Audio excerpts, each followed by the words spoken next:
YouTube? Welcome back to my channel. It's your boy D Dyson. I really enjoyed this series, except for about, I want to say 2.5 episodes. So I let me explain. Like episode 6, my goodness, one of the best Star Wars episodes as of yet.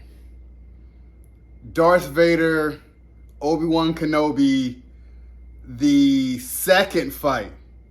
Never knew that Obi-Wan was that strong with the Force. That man just did this, and I was like, man, never knew Obi-Wan Kenobi was that strong as a Force user.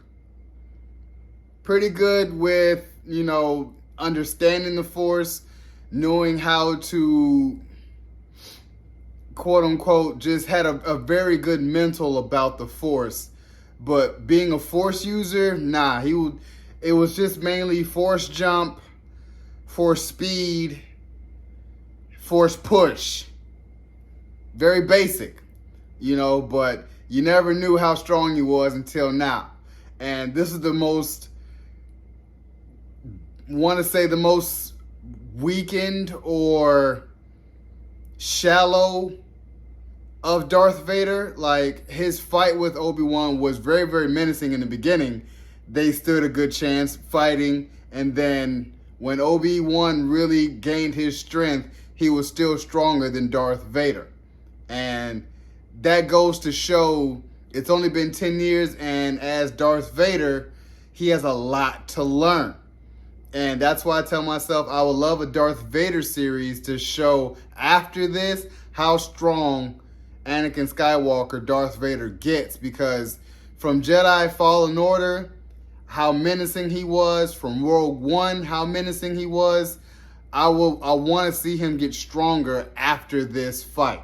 And I don't mind an Obi-Wan Season 2, but like I said, Episode 2, Episode 4, and Episode 1 were very mid. Episode 3, where they first fought, I was like, okay, we're getting somewhere. I didn't like it because it was no real fight with Obi-Wan, but I knew that it was building up to a big, massive one. Episode 5, I really enjoyed, where the spar between Anakin and Obi-Wan, I love the sparring, going back to those pivotal times between episode 2 and episode 3, and actually it was before episode 2 because he still had his arm. So that's why I kept telling myself, I'm like, seeing those old life lessons, I think that's what gave Obi-Wan his Force power abilities, was linking those memories with Darth Vader, because Darth Vader was also thinking about that as well. And even at the end, Emperor Palpatine was saying, you're still thinking about your old master, that will make you weak. And he's like, I'm not thinking about him. And he's like, well, that's how you got beat. So that's why I'm sitting there telling myself, I loved all of it. Even it tied up a lot of things, because even with episode 1, Obi-Wan was still trying to reach out to Qui-Gon Jinn. And finally Liam Neeson, and Ian McDiarmid make their appearances as the Emperor, and Qui-Gon's a Force Ghost, to show him how to become a Force Ghost. Because we all knew from episode 3, when Yoda told Obi-Wan, go into exile, I'll teach you how to get into Qui-Gon. Like, get you to talk to Qui-Gon, because Qui-Gon appeared to Yoda. So they knew their forces was beyond, what the dark side had planned, because you could become a Force Ghost and actually talk. So I love these two things, and I could tell that they really made this for just a limited series, but I'm so happy that I'm like, okay, this is what you guys like. So I'm here advocating Season 2, Obi-Wan. I'm here for it. I loved young Leia. I loved how Obi-Wan had to really hone in on saving Leia to really get his powers back, because he was one of the ones who knew how to mask it very well. Hence, he never got caught. But I would love to see in Season 2 the flashback of when he got on Tatooine versus Maul. And that's probably the last time he had to use the Force was against Darth Maul.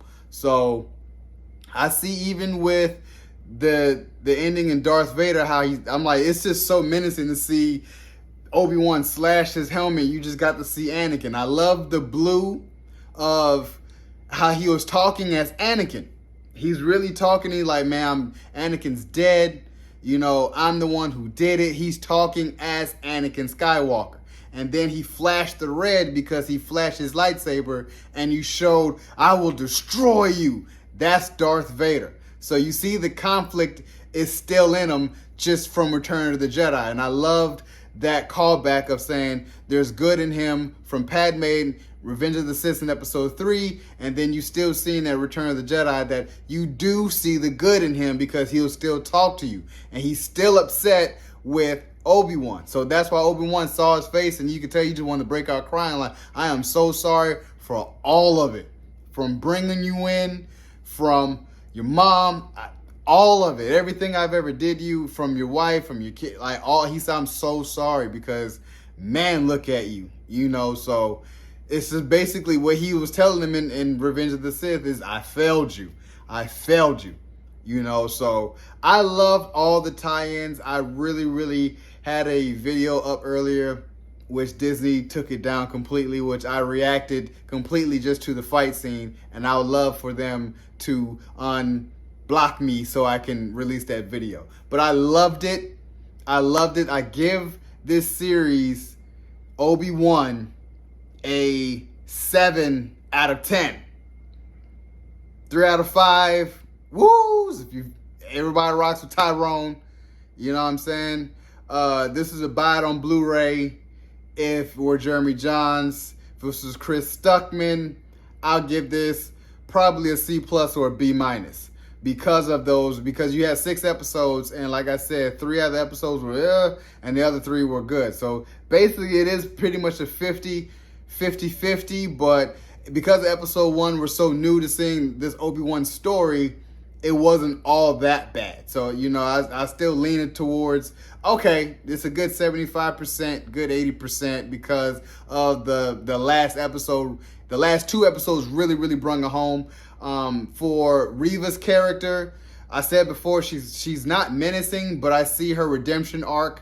I feel like it happened really fast, but I like how they left it open-ended that it's not a redemption arc because you don't know what she could do after she visited Owen and Beru and was basically shot and left again. She's still a Force user. She's not dead.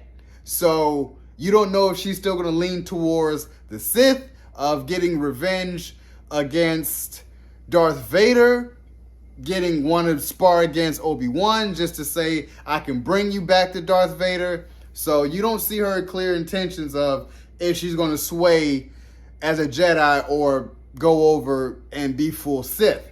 Me personally, I would love to see her go full Sith, menacing Sith, and become more menacing. Go against the Grand Inquisitor at all times, and I'll see, to me, climb her ranks as becoming Grandmaster, but of course, that's not how the story goes.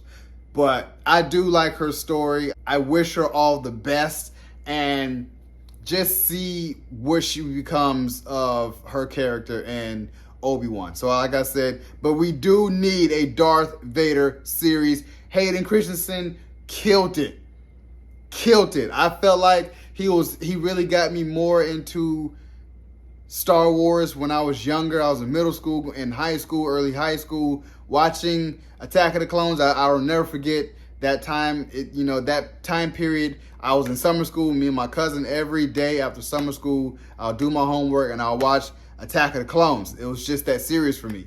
And then when he played Revenge of the Sith, I was like, hands down, this is one of the best Star Wars movies ever, because you see the full transition from Anakin Skywalker, Jedi Knight, almost Jedi Master, to becoming Darth Vader, which is a coming of age story, and now we get to continue it. I'm so here for it. So, you guys enjoyed my review of Obi-Wan Season 1 review. Subscribe to my channel. Post comment down below and like the video. It's your boy, D Dyson.